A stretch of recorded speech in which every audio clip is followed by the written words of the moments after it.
Welcome back to another episode of 40 Facts About the 40K Universe. I am your host Gershwan and you were watching One Mind Syndicate. Today we continue talking about the Traitor Primarchs as we get into Horus Lupercal's origin. If you're new to the channel, subscribe. We post Warhammer 40K lore videos every single day, and if you have any suggestions, please comment down below. Now if you enjoy our content, thank our patrons on Patreon. It's because of them that we can do this. Link in the description if you guys want to support us. With that said, let's get into 40 facts on Horus's origin. When the Primarchs were scattered across the galaxy due to the schemes of the ruinous powers of chaos, a capsule carrying the infant Horus Lupercal came to rest on the mining world of Sithonia. The world of Zonia existed in one of Terra's closest neighboring star systems, being within reach of even non-warp capable starcraft. Zonia had been colonized, built upon, tunneled, and mined probably since the dawn of human interstellar space travel, before even the dark age of technology had begun. As such, all of the world's natural resources had been stripped away and used millennia before, and the planet's ancient mining technology had long since been rediscovered and removed by the tech priests of Mars. The planet that remained was largely redundant and abandoned, completely riddled with catacombs, crumbling industrial plants, and exhausted mineworks. None now know who were the masters of this hell world before it was rediscovered by the Imperial forces during the Great Crusade.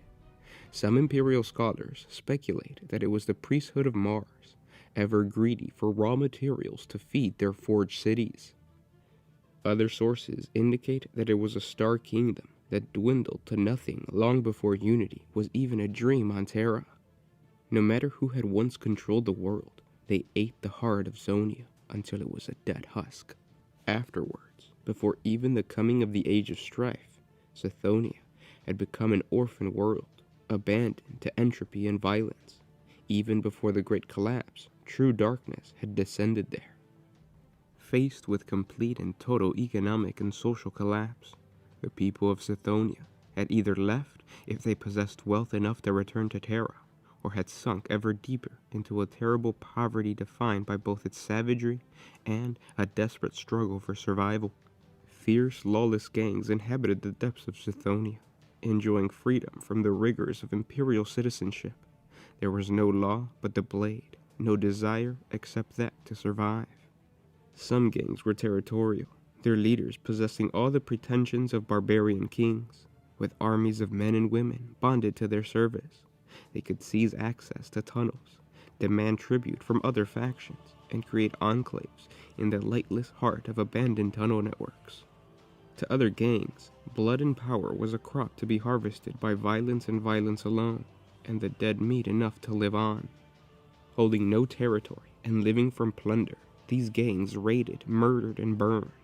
Where they did not need food, ammunition, or supplies, they would raid simply to enhance the fear they spread, or winnow out the weak and the undeserving from their own ranks. While these reaving gangs left blood and ruin at their passing, others moved like specters on the edge of sight, killing silently and for ends that few could understand. Between these factions, a fluid web of respect, tribute, and rivalry existed. Factions would form, evolve, and dissolve in a few solar months. For those that endured longer, only one thing was certain: their time would pass. And so it was for the long years of the Age of Strife. The strong killed the weak, only to be killed themselves as others rose up, again and again and again. And somehow this murderous strain of Zethonian humanity not only survived, but thrived by murder and prospered by plunder. And so Sithonia endured for long years. While the terrible conditions on Chthoniya are well documented, the exact arrival of the Primarch Horus is completely unknown.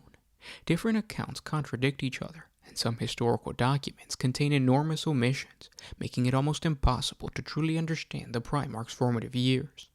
One source places Horus on Chthoniya as a child, growing to maturity amongst the harsh gangs that populated the post-industrial nightmare of a world, honeycombed with long extinct mines and dominated by decay. Support for his theory is found in the way the Primarch spoke the Chthonian language. It was fluent, He spoke it with a particular hard-palated edge and rough vowels of a Western Hemispheric ganger, the most common and roughest of the Chthonian feral castes. Other theories say that Horus was never raised on the planet, and his mastery of the language was done deliberately to show his legion he was as honest and low-born as any of them. And yet another source claims that Horus returned to Terra itself. It is said that Horus grew at the Emperor's side, learning from his father even as they took back the Sol System and forged the alliance between the techno-barbarian nations of Terra and with the Mechanicus of Mars, thus creating the Imperium of Man. The truth of the origin of the Primarch will most likely never be known. After his betrayal, the Imperium did the best they could to eradicate him from Imperial history books. And those were 40 facts on Horus Lupercal's origin. I hope you guys enjoyed this video. If you did, share it with your friends, Facebook, Reddit, whatever social media you guys use. It helps out the channel when you do so. If you do enjoy our content, thank our patrons on Patreon. It's because of them that we can do this. Link in the description if you guys want to support us. It's $1 a month. So thank you guys ahead of time if you do decide to support.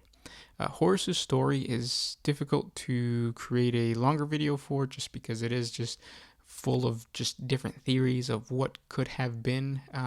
Other theories point to the Emperor actually finding Horus first. We're going to talk a little bit more about that in part 2 or the next video of the Emperor finding all the different Primarchs. But Horus's story is a really interesting one. It's unfortunate.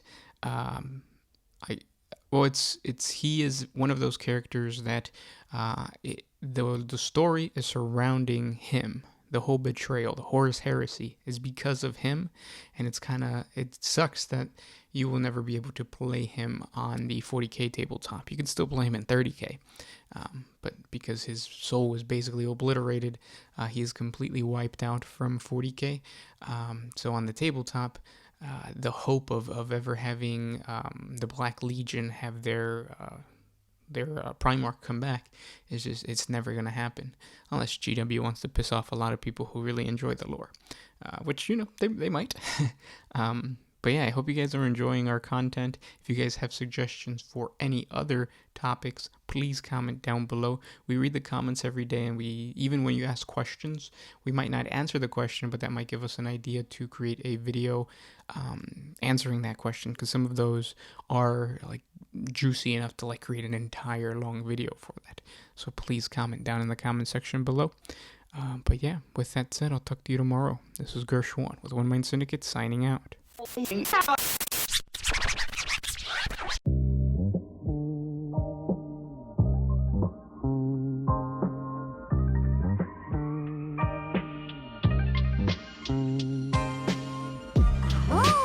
to put my freedom first in any situation.